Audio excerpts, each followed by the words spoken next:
Ahora sí, Cristina, cuando quieras. Bueno, pues buenas tardes, mi nombre es Cristina González y yo os vengo a presentar mi charla acerca de transformando la ciencia en mi travesía de biomedicina e bioinformática. Yo el año pasado me gradué del grado en biomedicina y actualmente me encuentro realizando un máster en bioinformática y ciencia de datos en medicina personalizada y salud. Y además este año empecé a trabajar en Bluetooth, que es una consultora tecnológica, y me está ayudando a desarrollarme un poco en el sector tecnológico y sobre todo reforzar esa parte de programación que por mi grado no había tenido la suerte de poder tocar mucho.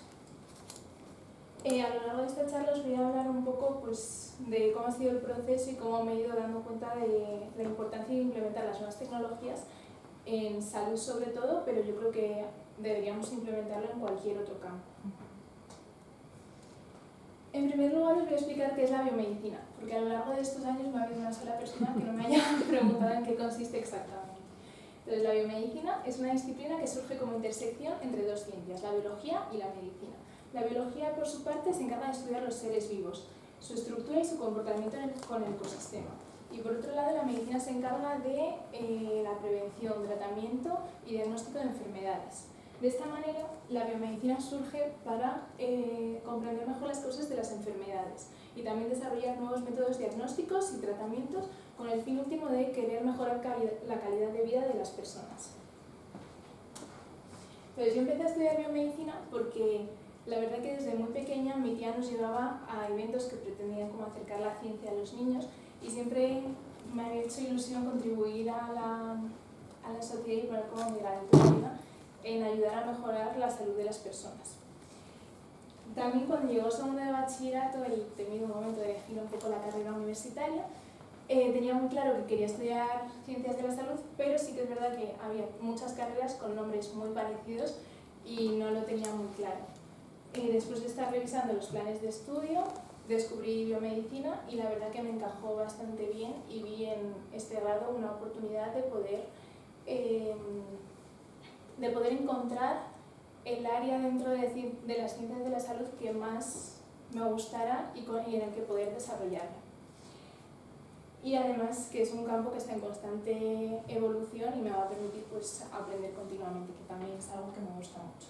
A lo largo de la carrera, como he dicho antes, tuvimos diferentes asignaturas porque es un grado multidisciplinario. Tuvimos desde anatomía hasta genética y también tuvimos bioinformática. Este fue mi primer contacto con el mundo así más tecnológico y nos estuvieron mostrando softwares que se podían utilizar para estudiar las interacciones entre biomoléculas. Por ejemplo, uno de ellos fue UCSF Chimera, el cual se podía utilizar para el desarrollo de fármacos. El procedimiento a seguir sería el siguiente. Primero pues, se recurre a bases de datos de proteínas y se encuentra como el sitio de unión donde se unirá el potencial fármaco. Luego, el siguiente paso sería mediante esta herramienta de visualización y modelado, que además no se necesita tener habilidades de programación, sino que simplemente lo puede utilizar cualquier persona.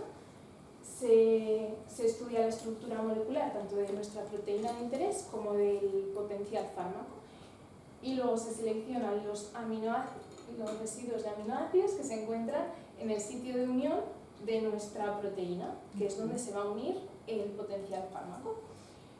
Y una vez estudiado esto, se crea una caja de acoplamiento que es esta que veis aquí. Las dos imágenes son iguales pero están con diferentes vistas, pero pertenecen a lo mismo.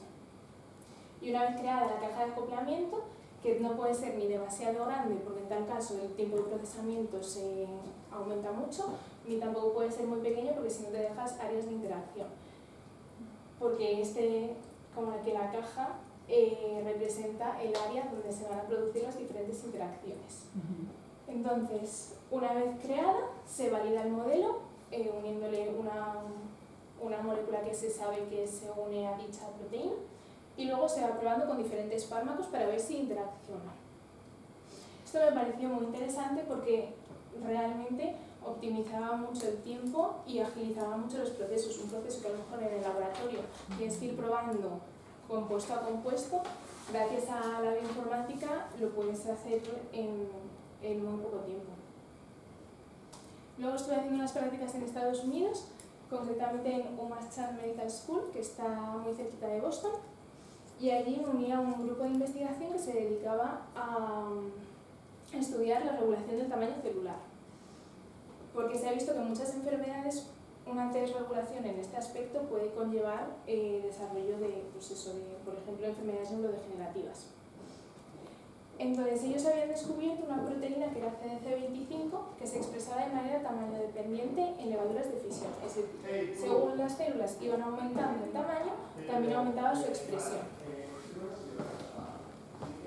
Con el fin de querer encontrar qué se necesitaba para esa expresión tamaño dependiente, lo que hicimos fue crecer diferentes células con diferentes partes de CDC25 para lograr la región que es necesaria para esa expresión.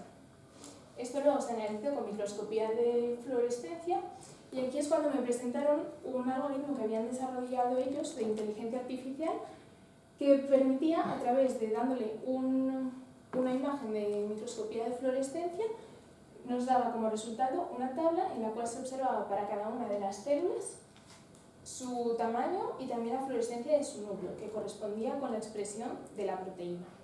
Esto fue mi primer acercamiento más real con la bioinformática y me hizo darme cuenta de si esto se podía utilizar simplemente para estudiar levaduras de fisión, qué potencial podría tener en otros campos como para el tratamiento o diagnóstico de enfermedades.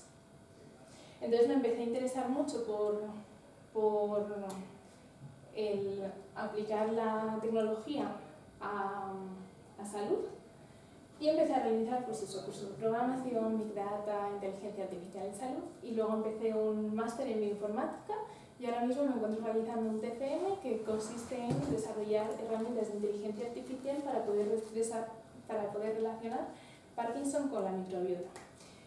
En conclusión, quiero decir pues, que al final las nuevas tecnologías, deberíamos hacer uso de las nuevas tecnologías, ya que ayudan mucho a agilizar cualquier proceso. En salud es importante porque cuanto antes trates una enfermedad o encuentres un método diagnóstico, puedes ayudar tanto a mejorar la calidad de vida de las personas como incluso a salvar vidas. Y al final eso es muy importante, pero creo que también se debería empezar también a utilizar en otros campos. Según cada área se utilizan unas tecnologías diferentes, pero creo que pueden ser de gran ayuda en cualquier campo. Y muchas gracias, espero que os haya gustado. Y solo mencionar que en el resto de charlas hablaré un poquito más profundizaré en los temas de aplicar tecnologías en salud y también os mostraré un poco más de mi TCM. Muy bien, gracias.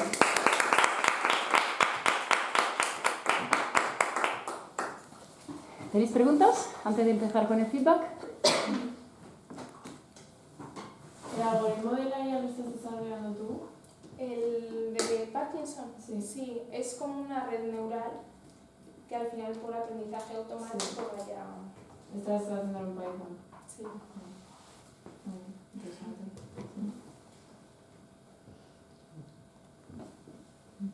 Vale, entonces puedes empezar Mía dando feedback a su mentorizada. Ay, qué bonito. Nada, que muchas felicitaciones porque las has hecho súper bien, la verdad.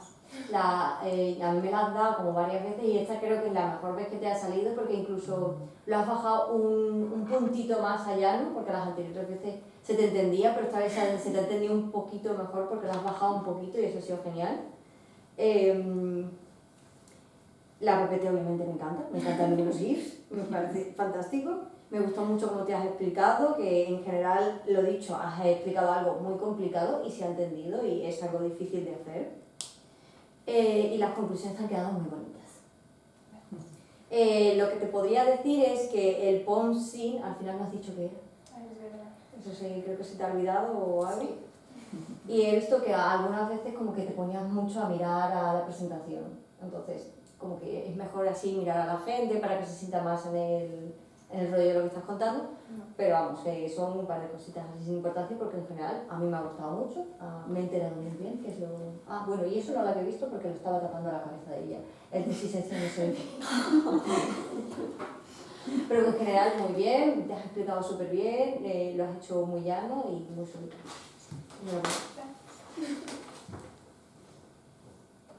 Plata, ¿quieres añadir algo? Sí, nada, enhorabuena por tu charla, muchas gracias por adentrarnos en abrirnos este mundo de biomedicina, que la verdad es que es súper interesante, y además ese punto que le has dado de la importancia de utilizar la tecnología de manera correcta, ¿no? Y en este mundo de boom de todas las tecnologías que solo van a por lo que van y estas cosas me hacen tener otra vez esperanza en la humanidad. Por lo tanto, muchas gracias por formar parte y abrirnos esto, ¿no? Me ha gustado mucho, o sea, no soy la más adecuada para decir está bien, mal o lo que sea, porque yo de diseño y esto soy cero patatero, pero o sea, los colores, la forma, todo, o sea, a pesar de que parece que hay mucho texto, pero son claros, estás explicando exactamente lo que es, hay mucha coherencia entre lo que estás explicando con lo que está puesto, entonces creo que no hay distracción en ese sentido, porque suele que la gente esté leyendo y no está escuchando, pero entonces eso está bastante bien, se te ha visto muy segura, te lo sabías obviamente porque es tu experiencia y sobre todo lo que has estudiado, por lo tanto está bien. Yo, a diferencia de Mía, que cuando ha dicho que estabas mirando mucho, a mí me ha parecido la cantidad justa que estabas mirando, porque obviamente tienes que mirar qué estás explicando, tal, pero siempre, o sea, lo que yo siempre digo es que luego al final vuelves al público, que es lo importante. Entonces, sabes dirigir la atención aquí y luego vuelves otra vez y ese ratio está bastante bien y yo lo veo bastante correcto y se te ve por eso esa naturalidad, ¿no? Entonces eso ha estado muy bien. Lo único a lo mejor que podría decir es el Textutions está ahí, pero claro, el contraste es el que, al igual que has utilizado el blanco, sí que es verdad que no sé por qué no tenemos la otra versión, porque había otra. No, del todo no hay. No sé el texto, pero luego el dibujo. Bueno, sí, el texto sí. No sé, pero antes yo creo que había uno pero blanco y no ahí es difícil de encontrar, pero vamos, que lo que digo no es tu culpa, pero que tengamos atención, o sea, que prestemos atención también en las presentaciones a poner las cosas bien visibles porque en el público puede haber gente con discapacidad visual o ¿no? dificultades o lo que sea, entonces que tengamos un poco en cuenta ese tipo de cosas, pero en general ya digo, o sea, buen tamaño de letra, contraste bien, tal, en general todo bastante bien. Y quizá a lo mejor volvería a poner el QR de tu contacto al final también, porque a lo mejor al principio no me ha dado tiempo a estar ahí y a lo mejor ahora pues, cuando estamos hablando y la gente está preguntando, pues a lo mejor puedo tomarle la foto y puedo hacerte preguntas más tarde o ponerme en contacto porque me interesa mucho el tema que estás hablando, ¿no? Y cosas así. Y muy bien también al final que has hecho un spoiler un poco de los próximos días, tal, como para enganchar al público y tal, y eso está muy bien. Es el engagement con el público y eso mola mucho. Enhorabuena. Enhorabuena. Yo no añado nada porque de verdad han cubierto todo lo que quería decir. Hasta el final, lo del spoiler, ¿verdad? Eso, el mismo consejo. O sea, no que nos dé vergüenza poner vuestra foto o vuestros datos de contactos ahí, porque al final la gente quiere buscar lo que hacéis, o poner LinkedIn, lo que sea, que os interese compartir con el público. De verdad que les interesa buscaros luego o haceros preguntas. Así que no os escondáis, que no os dé vergüenza a veces poner vuestro nombre ahí, ¿vale? Que destaque, porque estáis dando una charla y hace falta que se sepa, ¿vale? Enhorabuena, de verdad, me ha encantado. Venga, último aplauso.